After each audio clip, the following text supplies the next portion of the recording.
Chris. Nabasa daw po ang kanyang sapatos dahil sa kanyang katalinuhan. Tingin naman yan. Johnny. Parang mata lang ah. Puro mata na dito ko.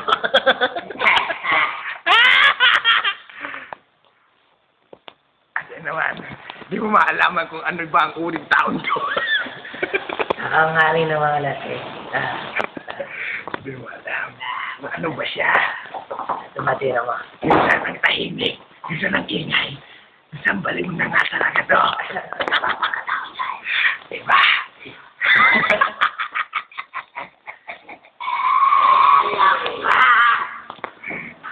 Ayan sila nag-i-scrabble.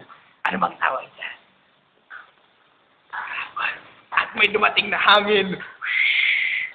Wala na kayong bagay. Meron kayo. At dumating na bagyo. Meron kayo. Ayun, ulan nyo. Ay, tara, tapon! Ayan na!